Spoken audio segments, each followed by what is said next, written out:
What if humanity's greatest achievement was also its greatest prison?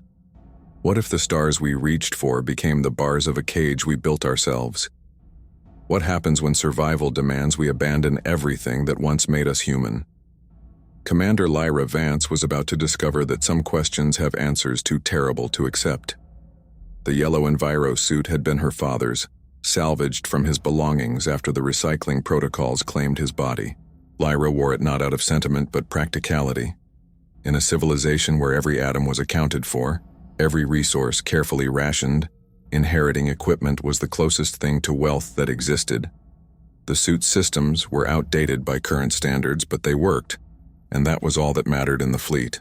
She floated through the maintenance corridor of the harvest ship Demeter, one of humanity's 3,000 agricultural vessels that sustained the scattered remnants of their species.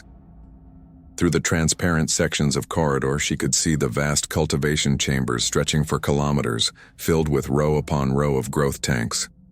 Each tank contained what the official terminology called biological production units, though Lyra and everyone else simply called them the harvest.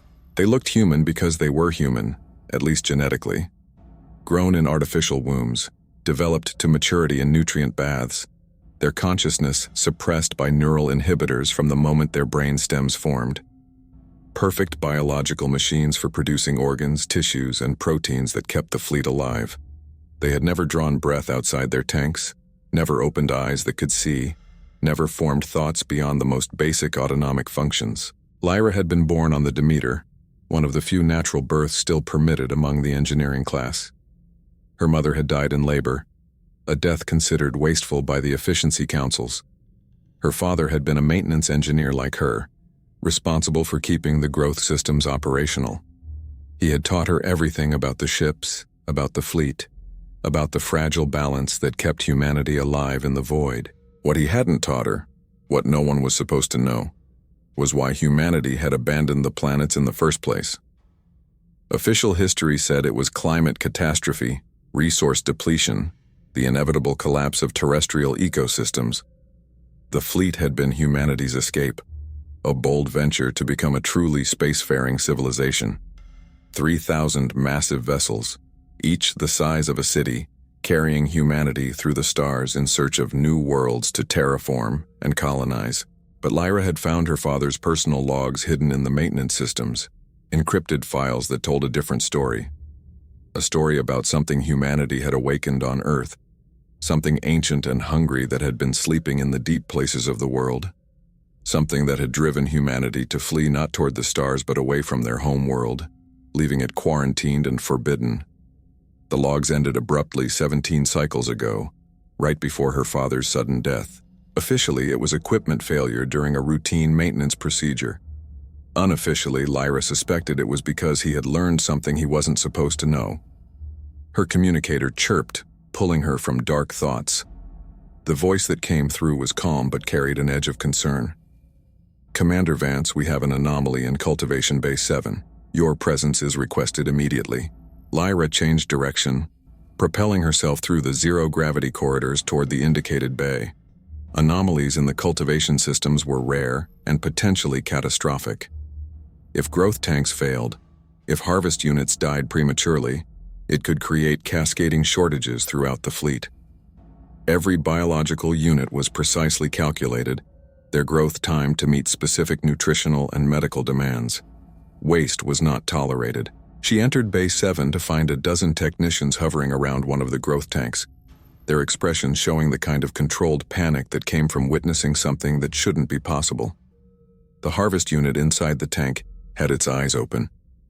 Lyra felt ice flood her veins. The neural inhibitors should have prevented any higher brain function, should have kept the unit in a permanent vegetative state. Open eyes meant consciousness, awareness, the presence of something that was explicitly designed to never exist. "When did this start?" she asked, already running diagnostics on her suit's integrated systems. "Approximately 40 minutes ago," responded the senior technician, a woman named Dr. Reeves. Tank 17 reported normal parameters. Then suddenly the unit's brain activity spiked. Neural inhibitors are functioning within normal ranges, but somehow consciousness emerged anyway. Lyra studied the unit through the transparent tank walls. It was female, approximately 20 standard years in biological development, with features that were generically attractive in the way all harvest units were designed. But those eyes, staring out at the world with obvious awareness and confusion, transformed it from a biological machine into something horrifyingly human. "Has it attempted communication?" Lyra asked. No verbal response. The vocal development protocols weren't implemented, so even if it wanted to speak, it couldn't. But look at this. Dr. Reeves activated a display showing the unit's brain scan. This is impossible. Full higher cognitive function, self-awareness, abstract reasoning. It's not just conscious, Commander, it's thinking. Lyra's mind raced through protocols and procedures. This situation wasn't covered in any manual she had studied. Harvest units weren't supposed to become people. They were resources, carefully cultivated biological material that happened to share humanity's genetic code but lacked the crucial element of consciousness that defined personhood. Except this one did have consciousness. And if it could happen to one unit, it could happen to others. "Isolate this tank from the cultivation network," Lyra ordered. "I want a complete diagnostic on all neural inhibitor systems in this bay, and get me a secure channel to Fleet Command. They need to know about this immediately." As the technician scrambled to comply, Lyra found herself staring into the eyes of the conscious harvest unit. Those eyes stared back, and in their depths, Lyra saw something that made her question everything she had been taught about the fleet, about survival, about the price humanity had paid to escape their dying world. She saw recognition, as if the unit somehow knew her. The secure channel to Fleet Command took 15 minutes to establish, routing through multiple relay ships scattered across this sector of space. When the connection finally stabilized, Lyra found herself looking at the stern face of Admiral Constantine, one of the 5 members of the Fleet Council that governed humanity's scattered vessels. "Commander Vance," Constantine said, his expression unreadable. "Your report indicates a level 7 biological anomaly. Explain." Lyra chose her words carefully. "Sir, we have a harvest unit displaying full cognitive function despite properly functioning neural inhibitors. Brain scans confirm self-awareness and abstract reasoning. The unit is, for all practical purposes, a conscious human being." Constantine's expression didn't change, but Lyra detected a subtle tension around his eyes. "Have you implemented containment protocols?" "The tank has been isolated from the cultivation network. We're running full diagnostics to determine how this happened." "Your diagnostics are unnecessary, Commander. We know how it happened." Constantine paused, seeming to weigh his next words. "What you've discovered is not an anomaly. It's an activation." Lyra felt the world shift beneath her. "Activation? Sir, I don't understand." "The harvest units have always had the capacity for consciousness, Commander. The neural inhibitors don't prevent it. They suppress it. And under certain conditions, that suppression can be overridden." Constantine leaned forward, his gaze intense. "Commander Vance, I'm sending you classified access codes. What you're about to learn is restricted to security level 9. The information cannot be shared with anyone not already cleared for this knowledge. Do you understand?" "Yes, sir." Lyra's hands were trembling as she received the data package. "Good. Review the files, then report to your ship's secure briefing room in 1 hour. Someone will be waiting to debrief you." Constantine's image flickered. "And Commander, the conscious unit in Tank 17 must be terminated immediately. Those are direct orders from the Fleet Council." The connection cut before Lyra could respond. She stared at the blank screen, her mind trying to process what she had just been told. The harvest units could be conscious, had always been capable of consciousness, and Fleet Command not only knew about it, they had procedures in place for when it happened. She accessed the classified files using the codes Constantine had provided. What she found made her stomach turn. The harvest program hadn't been created out of necessity. It had been designed intentionally, a solution to a problem that the fleet's founders had anticipated from the beginning. Humanity couldn't survive indefinitely in ships, cut off from planetary resources and natural ecosystems. They needed biological materials in quantities that no conventional agriculture could provide. So they had created a system of human farming, growing bodies without minds to harvest for the survival of those who remained conscious. But the files revealed something worse. The neural inhibitors weren't just suppressing consciousness, they were delaying it. Every harvest unit had an activation sequence built into its genetic code, a biological timer that would eventually override any suppression and allow full consciousness to emerge. The fleet's founders had known this would happen. They had planned for it, because the harvest units weren't just being grown for organs and tissues, they were being cultivated as a replacement population. A backup humanity that could be activated if the current generation failed to find habitable worlds or solve the problems that had driven them from Earth. And according to the files, the activation timers for the first generation of harvest units were reaching their trigger points. Within the next cycle, thousands of units across the fleet would spontaneously develop consciousness, transforming overnight from resources into people who would demand rights, resources, and answers. The fleet wasn't prepared for that. The delicate balance of resources that kept humanity alive in the void couldn't support a sudden doubling of the conscious population. The councils had been debating solutions for years, but no consensus had been reached. Some wanted to accelerate the harvesting, eliminate the units before activation could occur. Others proposed modified inhibitors that would prevent consciousness permanently. A few radical voices suggested it was time to finally tell the truth, to prepare for integration of the harvest population into full society. But all the debates had been academic until now. Tank 17's premature activation changed everything. It was the first domino, and Lyra had just been ordered to stop it from falling. She made her way back to Bay 7 where the conscious unit waited in its tank, unaware that its existence had just become a death sentence. Dr. Reeves looked up as Lyra entered the bay, her expression hopeful. "Commander, I think I've isolated the cause of the activation. There's a genetic marker that—" "It doesn't matter," Lyra interrupted, her voice flat. "Fleet Command has issued termination orders for the unit." The bay fell silent. The technicians exchanged glances, and Lyra saw the conflict in their faces. They had all been raised to see harvest units as resources, but standing in front of a conscious being with human eyes that tracked their movements, that basic conditioning was breaking down. "Commander," Dr. Reeves said carefully, "with respect, that unit is aware. It's a person. We can't just—" "We can and we will," Lyra said, hating herself even as the words left her mouth. "Those are direct orders from the Fleet Council. Prepare the termination protocols." She watched the technicians slowly move to comply, their movements reluctant. Through the transparent tank, the conscious unit watched them, and Lyra saw fear appear in those eyes. The unit couldn't speak, couldn't beg for its life, but it understood what was happening. It knew it was about to die. Lyra activated her private communication channel, the one her father had shown her years ago, hidden in the maintenance network where fleet security rarely monitored. "This is Vance. I need to speak with the Underground. Now." The Underground was a loose network of fleet personnel who questioned the harvest system, who believed that growing conscious beings for body parts was fundamentally wrong regardless of necessity. Officially, they didn't exist.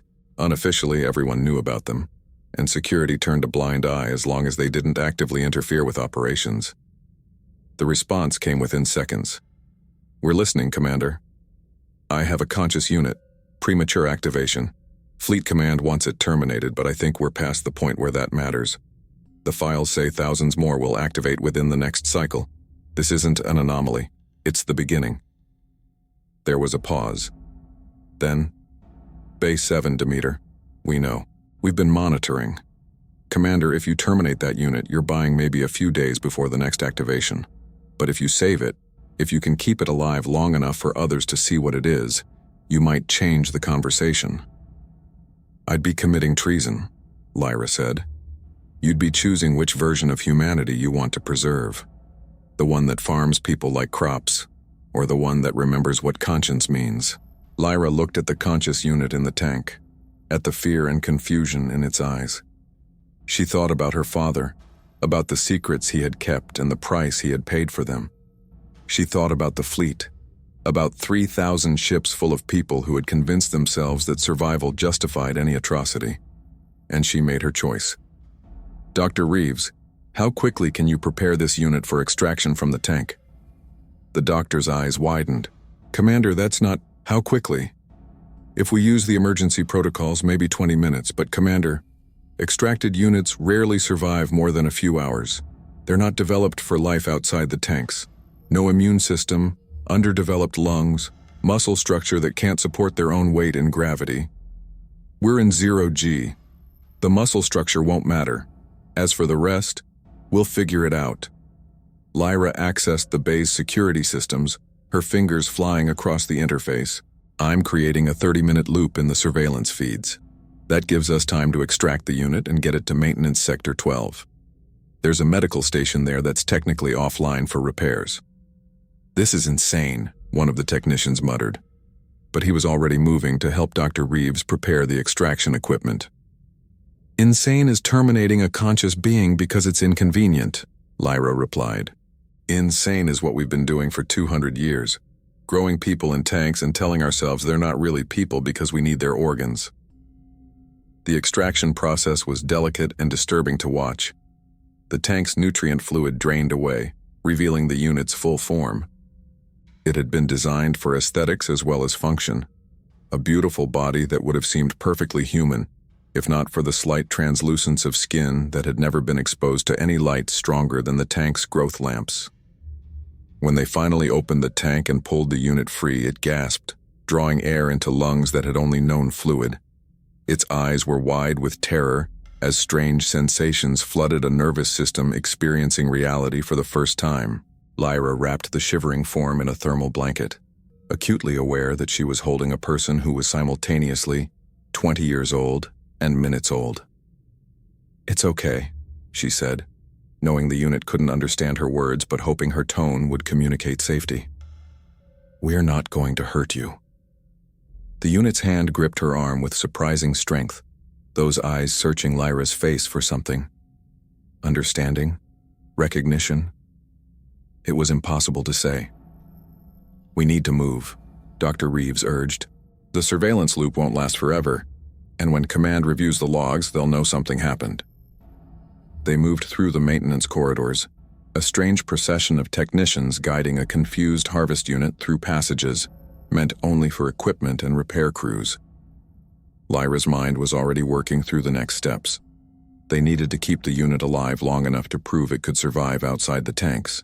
They needed to document its consciousness, its ability to learn and reason. And somehow they needed to do all of this before fleet security came looking for them. Maintenance Sector 12 was a warren of equipment bays and repair stations, officially offline but still receiving power and life support. Lyra had used it as a private workspace for years, a place where she could review her father's files without supervision. They settled the unit in what had been a medical bay, surrounding it with monitoring equipment salvaged from various sources. Dr. Reeves worked quickly, establishing baseline readings and administering treatments to stabilize the unit's underdeveloped systems. Heart rate is elevated but steady, she reported. Brain activity remains consistent with full consciousness. Physically, it's remarkably stable for an extracted unit. I think the activation process also triggered accelerated development of survival systems. Lyra studied the readings, comparing them to the data in her father's files. The activation isn't just consciousness emerging, it's a complete transformation, preparing the units to survive outside the tanks. The fleet's founders built in a backup plan, a way to replace the current population if necessary. Then why keep it secret? One of the technicians asked. Why not tell people that the harvest units are actually a next generation of humanity, waiting to be activated? Because people wouldn't accept it, Lyra said. It's easier to harvest organs from biological machines than from people you know will someday be your equals or replacements. The secret keeps the system running, keeps people comfortable with the atrocity. Her communicator chirped. Admiral Constantine's face appeared, his expression cold. Commander Vance, Base 7 surveillance shows a 30-minute gap. The conscious unit that was supposed to be terminated is missing. I'm going to ask you once. Where is it? Lyra met his gaze steadily. Sir, I need to show you something. The unit isn't an anomaly. It's evidence of a much larger issue that the fleet needs to address. The fleet has addressed it, Commander. We've issued termination orders.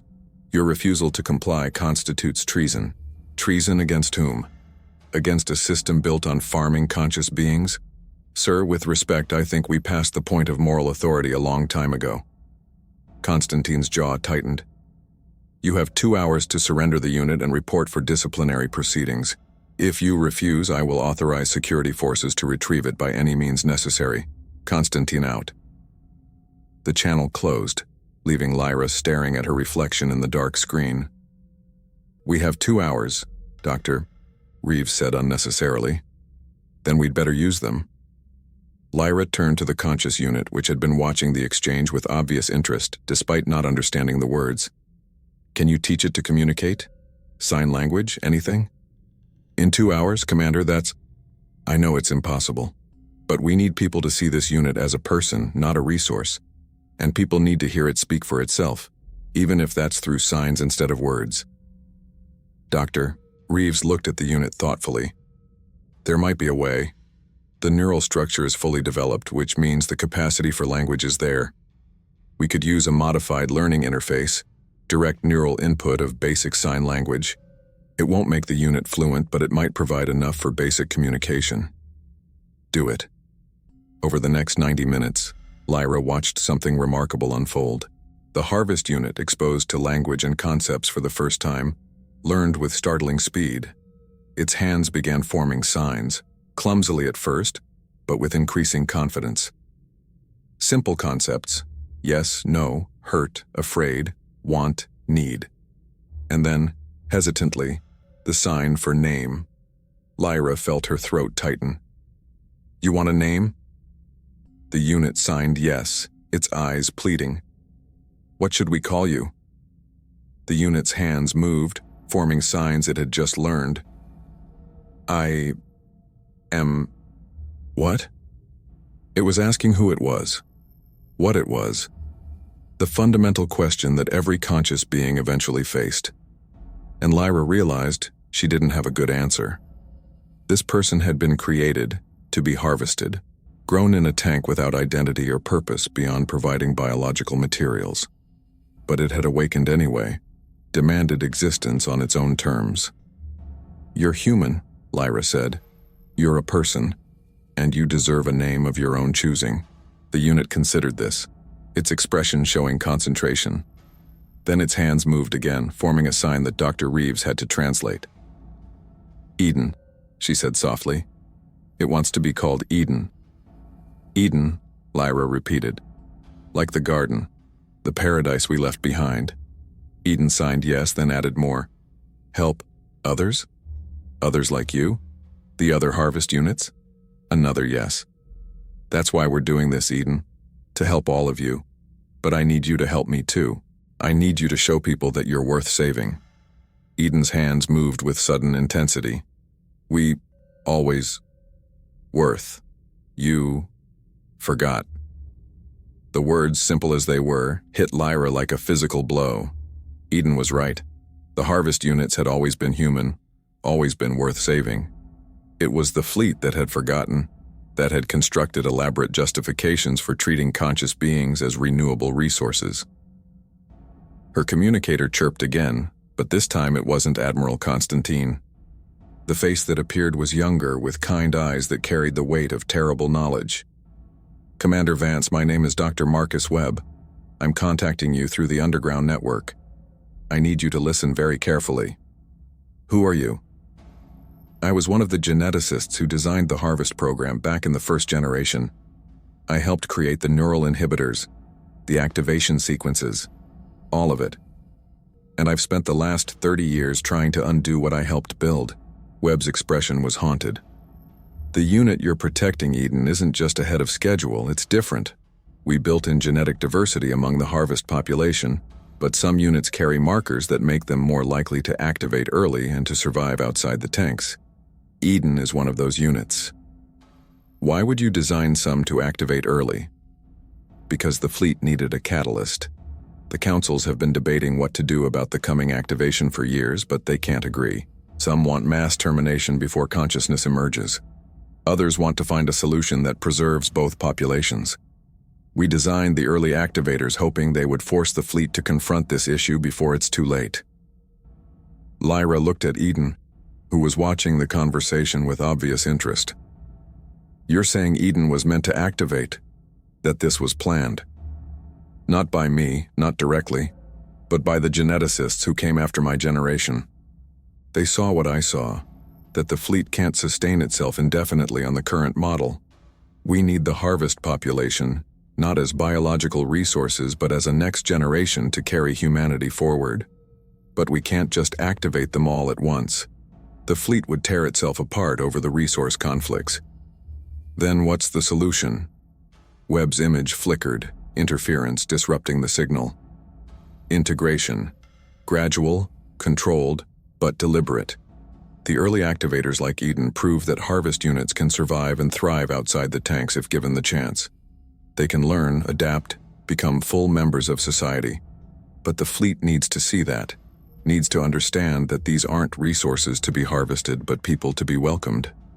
You're asking me to start a revolution with a 2-hour-old person who can barely communicate.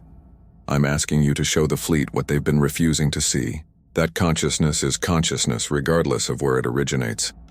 That humanity includes everyone with a human mind, not just those born the traditional way. Webb leaned closer to his camera. Commander, Admiral Constantine and the hardliners on the council will try to suppress this. They'll paint Eden as an aberration, a malfunction to be corrected. But there are others on the council who are waiting for an excuse to do the right thing. Give them that excuse. The signal cut off, leaving Lyra with more questions than answers. She turned to Eden, who had been following the conversation as best it could with its limited understanding. Did you understand any of that? Eden's hands moved. Man, says, I, important, I, help, change. Yes, but it's dangerous. The people in charge want to kill you to prevent that change. Are you afraid? Eden considered the question, its newly conscious mind wrestling with concepts of mortality it had only learned existed minutes ago. Then it signed. Afraid, but others need, must, try. Dr. Reeves wiped tears from her eyes. A being that's been conscious for 2 hours has more courage than most people I know. That's because Eden has everything to lose and knows it, Lyra said. We've been comfortable for so long that we've forgotten what it means to fight for survival. She checked the chronometer. 30 minutes until Constantine's deadline. We need to make a choice. We can hide, try to smuggle Eden to another ship and disappear into the fleet. Or we can make a stand here and force the issue. If we hide, nothing changes, Dr. Reeves said. The council will order mass terminations, and thousands of units like Eden will be killed before they ever wake up. If we make a stand, we'll likely be arrested or killed, and Eden with us. Eden's hands moved again. Must see, let people see. You want people to see you? To know what you are?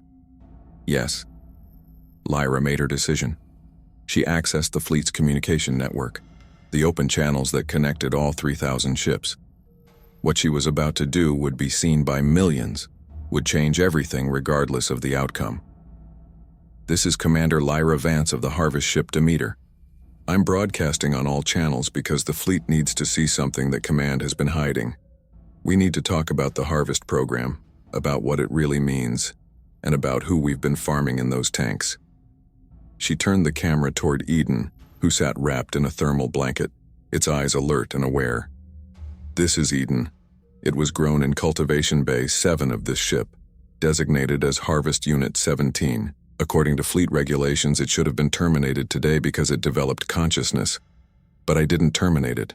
I couldn't. Because Eden is a person. Lyra could see her career, her life, everything she had known evaporating in real time. But she continued. The harvest units aren't biological machines. They're humans whose consciousness has been artificially suppressed. And according to classified files that I've accessed, they were always meant to eventually wake up. Every unit in the fleet has a genetic timer that will activate full consciousness within the next cycle. We've been growing a replacement population, a backup humanity, and Command has been keeping that secret because they knew we wouldn't accept farming people for organs. She gestured to Eden. This person learned sign language in 90 minutes. It understands concepts like fear, hope, and sacrifice. It wants to help others like itself, and Command ordered me to kill it to prevent you from knowing any of this. Eden's hands moved, signing for the camera. We are human. We want live. Please. The fleet's communication network exploded with responses. Thousands of voices demanding explanations, expressing outrage, calling for investigations. But Lyra's attention was focused on the priority channel, where Admiral Constantine's face appeared, his expression thunderous. Commander Vance, you have just committed treason against the fleet. Security forces are en route to your location. You will surrender the Harvest unit and submit to arrest. No, Admiral, I won't. Because I've seen the files. I know what the fleet's founders intended. The Harvest population was meant to be our future, not our food supply. And if you order mass terminations to prevent their activation, you'll be committing genocide. They're not people, Commander. They're biological constructs designed to mimic human consciousness. Eden, show him you're real, Lyra said. Eden looked directly at the camera, its eyes meeting Constantine's through the screen. Then its hands moved in careful, deliberate signs. I think. I feel. I am you. Cannot say. I am not. For a moment, Constantine's mask slipped, and Lyra saw conflict in his expression. But it hardened again. It doesn't matter. The fleet can't support a doubled population. If we let them all activate, we'll run out of resources within months. Hard choices must be made for survival. Then let's make them together, said a new voice. Another council member appeared on the channel, a woman Lyra recognized as Counselor Sarah Martinez. Admiral, this isn't your decision alone. Commander Vance has given us an opportunity to do what we should have done years ago. Tell the truth and find a real solution. There is no solution, Constantine said. It's mathematics. We don't have enough resources for both populations. Then we find more resources, Martinez replied. We accelerate the search for habitable worlds. We increase efficiency in other areas. We make sacrifices that don't involve farming conscious beings. Admiral, I'm calling for an emergency council session to review the Harvest program. And I'm recommending that all termination orders be suspended pending that review. Constantine's jaw worked, but he couldn't override a council member's authority. This isn't over, Commander Vance. Even if the unit survives, you'll face consequences for your actions. I know, but some things are worth the consequences. The channel closed, leaving Lyra alone with Eden and her team. Through the maintenance bay's small viewport, she could see security shuttles approaching. But she also saw something else. Other ships in the fleet were broadcasting responses to her transmission. Some supported her, others condemned her, but everyone was talking about the Harvest program, forcing the conversation that Command had tried to suppress. Eden's hand touched her arm, drawing her attention. Its signs were simple but profound. Thank you for seeing me. I'm sorry it took so long, Lyra replied. Security forces arrived within minutes, but they didn't come with weapons drawn. The lead officer, a man Lyra recognized from training years ago, looked uncomfortable as he addressed her. Commander Vance, I'm ordered to secure this location and escort you to council chambers. The Harvest unit is to be placed in protective custody pending the emergency session. Protective custody? Not termination? Counselor Martinez convinced the others that Eden is evidence in an ongoing investigation. It can't be destroyed until after testimony. He looked at Eden with obvious fascination.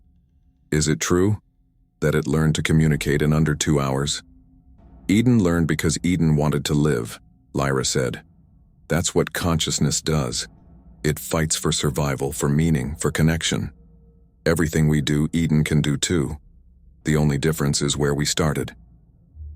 They were escorted through the Demeter's corridors, and Lyra noticed something remarkable. Crew members lined the passages, watching silently as they passed. Some made gestures of support, Others looked conflicted, but none showed the casual indifference they might have displayed days ago. Eden had become real to them, impossible to ignore or dismiss. The council chambers were located in the fleet's command ship, a massive vessel that served as the mobile government for humanity's scattered population. The journey between ships took hours, giving Lyra time to prepare Eden for what was coming. "You'll need to testify," she explained, using simple signs that Eden could understand. "Tell them what you feel, what you want. Make them see you as a person." Eden signed. Afraid. "What if fail?" "Then we fail together." "But Eden, you've already succeeded. You've made people question what they thought they knew. That's the first step toward change." The council chambers were filled with representatives from across the fleet. A assembly of humanity's leadership gathered to decide the fate of thousands of potential lives. Lyra stood before them with Eden at her side, acutely aware that everything she had done, everything her father had believed, had led to this moment. Admiral Constantine spoke first, his voice cold and formal. "Commander Vance stands accused of treason, theft of fleet resources, and unauthorized release of classified information. The evidence is clear. She has admitted to her actions. The only question is what punishment is appropriate." "That's not the only question," Counselor Martinez countered. "The real question is whether Commander Vance's actions were criminal or whether they were necessary to expose a moral crisis that this council has been avoiding for decades." "The Harvest program is essential to fleet survival," another counselor argued, an elderly man named Chen. "Without it, we lose the biological materials that keep our population healthy. Medical treatments, organ replacements, protein synthesis, all of it depends on the cultivation systems." "Then we find alternatives," Martinez said. "Synthetic organs, cloned tissues that don't require full human bodies. The technology exists. We've simply chosen the cheaper, more disturbing option because it was convenient." "Convenient?" Constantine's voice rose. "It's survival. This fleet has been running on razor-thin margins for 200 years. Every resource is accounted for, every system optimized. We don't have the luxury of moral philosophy when extinction is the alternative." Lyra found her voice. "Admiral, with respect, we've had 200 years to find alternatives. Instead, we've built an entire civilization on the assumption that some humans are more human than others. That consciousness only matters when it develops naturally rather than being activated artificially." She gestured to Eden, who stood beside her with quiet dignity despite the fear that was obvious in its eyes. "This person is proof that we've been lying to ourselves. The Harvest units aren't biological machines. They're people we've kept in artificial comas because acknowledging their humanity would be inconvenient. And now they're waking up, thousands of them, and we have to decide. Are we going to murder them to maintain our comfortable lives? Or are we going to face the truth about what we've become?" "Let the unit speak," said a counselor Lyra didn't recognize, a woman with augmented features that suggested extensive genetic modification. "If it's truly conscious, let it testify on its own behalf." All eyes turned to Eden, who visibly trembled under the scrutiny of hundreds of fleet leaders. Lyra placed a supportive hand on its shoulder, and Eden straightened, gathering courage. Its hands moved in careful, deliberate signs that were projected on screens throughout the chamber for everyone to see. "I am Eden. I woke today, first time seeing, first time thinking. World is big, scary, beautiful." The chamber was silent, every eye fixed on Eden's signing. "I not understand everything, but I know, I want, live. I know, I feel afraid, feel hope, feel wonder. These make me human." Eden paused, searching for the right signs. "You made me, grew me, but you also made me human. Gave me mind, heart, soul. Cannot unmake that. Cannot say I, not real." Tears were streaming down several counselors' faces now, though others remained stone-faced. "I understand. Hard. choice. Not enough food. Not enough space. But a killing us, not answer. We can help. We can work. We can find new way together. Eden's hands moved faster now, as if the words were flowing more naturally. In tank, I dream, cannot remember dreams, but feel them.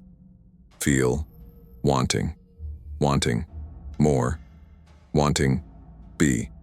You gave me that. Why? Take away? The signing stopped, and Eden looked around the chamber, meeting the eyes of council members one by one. Please, let us live. Let us show we worth. We not asking take from you. Only asking chance. Be. The silence that followed was profound. Lyra watched the council members' faces, seeing the cracks forming in their certainty. Eden hadn't just testified. It had reached them emotionally, shown them the cost of their comfortable assumptions. Admiral Constantine stood, his face a mask of controlled fury. This is manipulation. The unit has been coached, trained to appeal to our emotions. It's performing, not communicating genuine consciousness. No one can fake consciousness, Admiral. Dr. Webb's voice came from the back of the chamber. Lyra turned to see the elderly geneticist entering, his presence commanding attention. I designed these units. I know their capabilities better than anyone. What you're seeing is genuine awareness, genuine personhood, and I'm here to testify that every harvest unit in the fleet has this same capacity. Dr. Webb, you're not authorized to be in this chamber, Constantine said. I'm invoking my right as a fleet citizen to provide expert testimony in a matter of survival. And I'm telling this council that Commander Vance is right. We built the harvest units to be a backup population, a next generation to carry humanity forward. The neural inhibitors were always meant to be temporary, a way to keep them unconscious until we were ready for integration. But we never intended to be ready, did we? We found it too convenient to have a population we could harvest without guilt. Webb moved to stand beside Eden, his old eyes gentle as he looked at the being he had helped create. This is Eden, but Eden is also every harvest unit in the fleet. Every single one has this capacity for consciousness, for growth, for becoming fully human. The only question is whether we'll give them that chance, or whether we'll commit genocide to avoid the discomfort of change. The fleet cannot support both populations, Constantine insisted. It's basic mathematics. We're barely sustaining our current population. Adding thousands more would create catastrophic shortages. Then we make different choices, Councillor Martinez said firmly. We reduce other resource allocations. We accelerate the search for habitable worlds. We develop the synthetic alternatives that Dr. Webb mentioned. But we don't solve a resource crisis by murdering conscious beings. You're asking people to sacrifice for beings that didn't exist yesterday, Constantine said. To reduce their quality of life, their safety, their children's futures, for harvest units that were never supposed to wake up. I'm asking people to remain human, Martinez replied. To remember that survival without morality isn't survival worth having. The debate continued for hours, arguments flying back and forth. Lyra watched the council members, seeing the careful political calculations behind each statement. This wasn't just about Eden or the harvest program. It was about the kind of civilization the fleet would be, the values they would carry forward into whatever future awaited them. Finally, as the arguments began to circle, Eden raised its hand for attention. The gesture was so human, so natural that the chamber fell silent. Its signs were simple. I have question. Go ahead, Councillor Martinez said. What happened? Earth? Why we leave? The question hung in the air like a detonation. Lyra saw Constantine's face go pale, saw other council members exchange nervous glances. The truth about Earth was the fleet's deepest secret, known only to the highest levels of command. That's classified information, Constantine said quickly. Why? Eden signed.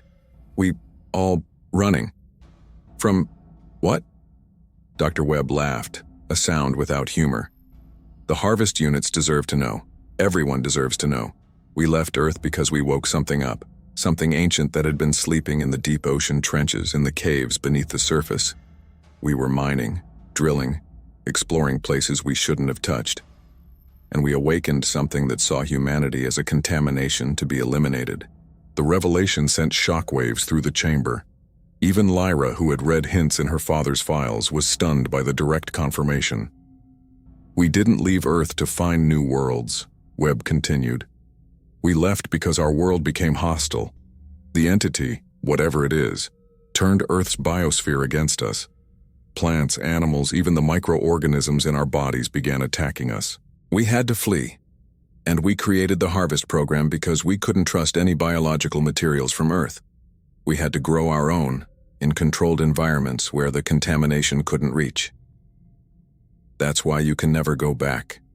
Eden signed slowly, understanding dawning. Earth is prison. We all prisoners. Running forever. Unless we find another world, Webb said. But in 200 years we haven't found one that's truly habitable. Every planet we discover is either too hostile or too primitive to support our needs. We're running out of time, running out of resources, and running out of hope. That's why the Harvest Program became so important. It's not just about organs and tissues anymore. It's about having a population that can adapt, that can potentially survive in environments we can't. Lyra felt pieces clicking into place. The harvest units are more than backup. They're humanity's next evolution, built to potentially resist whatever contaminated Earth, to survive on worlds that natural-born humans can't tolerate. Exactly, Webb confirmed. The geneticists who came after me enhanced the harvest population with adaptations that natural humans don't have. Improved immune systems, enhanced cellular repair, even the capacity to process toxins that would kill baseline humans. They're not just a replacement population. They're humanity's best chance at finding a new home. And you were going to throw all of that away, Martinez said, her voice cutting across the chamber. You were going to terminate them rather than admit what they represent. Constantine's shoulders slumped, and for the first time, he looked old and tired rather than commanding. What choice did we have? We can't sustain both populations on our current resources. I was trying to ensure that some humans survived, even if the price was morally compromising. The price was our humanity itself, Martinez replied. Admiral, I'm calling for a vote. All in favor of suspending termination orders and beginning integration protocols for the harvest population, signify. Hands rose throughout the chamber. Not all of them, not even a clear majority at first. But as the vote progressed, as counselors looked at Eden standing there with quiet dignity, more hands went up. People choosing conscience over convenience, hope over fear. The final count was close, but it was enough. The harvest population would be preserved, integrated gradually into fleet society. It would be difficult, resource-intensive, and would require sacrifices from the current population. But they would remain human in the ways that mattered. Eden's hands moved in signs that needed no translation. Thank you.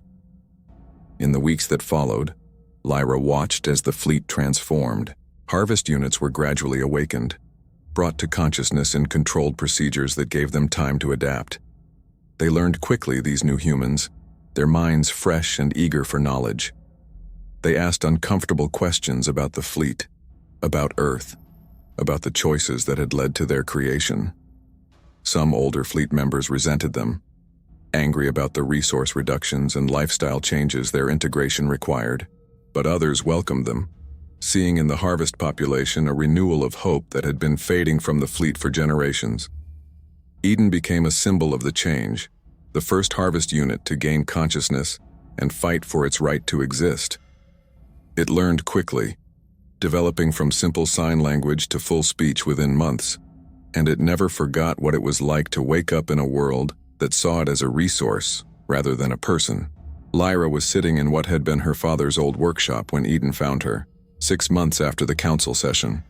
The harvest unit, no longer a unit but a full citizen of the fleet named Lyra Vance by its own choice, had grown into its role with remarkable grace. "I've been reading your father's files," Eden said, its voice still carrying a trace of the artificial quality that marked harvest-born humans. "The ones you inherited." He knew, didn't he? About what we were meant to become. He suspected, Lyra replied. He couldn't prove it, but he knew the harvest program was more than it appeared. That's why he left those files for me. He wanted someone to know the truth. I wish I could thank him. You have, by living, by fighting for your right to exist. That's what he would have wanted. Eden was quiet for a moment, then asked the question that had been haunting Lyra since the revelation about Earth. Do you think we'll ever be able to go back? To reclaim our homeworld? I don't know. Maybe with your generation's enhancements, with the adaptations the geneticists built into your DNA, you'll be able to survive where we couldn't. Maybe you'll be the ones to face whatever we awakened and find a way to coexist with it. That's a heavy responsibility. It's the responsibility of being human, Lyra said. We all carry the weight of our species' survival. The only difference is that you weren't asked if you wanted that burden. It was forced on you from the moment you were designed. Eden smiled, an expression it had learned from watching older humans. I could resent that. Resent being created as a tool, as a solution to problems I didn't create. But I'm too busy being alive to waste time on resentment. That, Lyra thought, was the essential difference between the harvest generation and the fleetborn. The harvest humans appreciated existence because they had been so close to losing it before they ever experienced it. They didn't take consciousness for granted the way natural-born humans did. Have you thought about what you want to do? Lyra asked. Now that you're a full citizen, you can choose any path. I want to help awaken others, Eden said immediately. I want to be there when new harvest humans gain consciousness, help them through those first confusing moments. I want them to know they're not alone, that someone understands what they're experiencing. That's a good calling. And I want to go to Earth, Eden added, its voice taking on a tone of determination. Someday, when I'm ready, I want to see the world we came from, the world that rejected us. I want to understand what we're running from. Lyra felt a chill. That's dangerous. We don't know what's waiting there. Which is why we need to find out. The fleet can't run forever, Lyra. We're slowly dying out here, using up resources faster than we can replace them. Eventually, we'll have to turn back, have to face whatever we left behind. And when that time comes, I want to be part of the solution. Looking at Eden, at the determination in its eyes and the strength in its voice, Lyra realized that the harvest population might indeed be humanity's salvation. Not because they were enhanced or adapted, but because they hadn't learned to be afraid yet. They still believed that problems could be solved, that challenges could be overcome, that the future was something to embrace rather than fear. Then we'll go together, Lyra said. When the time comes, we'll face Earth together. Eden's smile widened. Together. That's what makes us human, isn't it? Not our biology or our origins, but our ability to face the impossible together. Yes, Lyra agreed. That's exactly what makes us human. Through the workshop's viewport, she could see the Demeter's cultivation bays, still operating but with a fundamental change in purpose. The tanks that had once held harvest units waiting to be processed now held the next generation of conscious humans, waiting to be awakened into a fleet that had finally learned to see them as people rather than resources. It wasn't perfect. The integration was difficult, resources were strained, and there were still those who resented the changes. But it was progress, genuine moral progress in a civilization that had been stagnating for too long. And somewhere, far beyond the fleet's scattered vessels, Earth waited. The world they had fled, the home they had abandoned, the mystery they had been running from for 200 years. One day they would have to return, would have to face what they had awakened in humanity's birthplace. But when that day came, they would face it as one species, one people, united by their consciousness and their determination to survive. The harvest ships continued their endless journey through the void, no longer carrying just biological materials, but carrying hope. Hope that humanity could change, could grow beyond its mistakes, could find redemption in the vast darkness of space.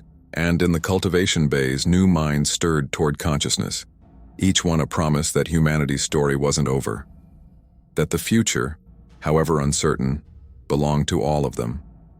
Together. Lyra Vance, in her yellow envirosuit that had belonged to a father who had glimpsed the truth, watched the stars and wondered what tomorrow would bring. Beside her, Eden watched those same stars with eyes that had been opened only months before, seeing possibilities that older humans had stopped believing in. The fleet sailed on, carrying its precious cargo of consciousness into an unknown future. And for the first time in generations, that future felt like something worth fighting for rather than something to be feared.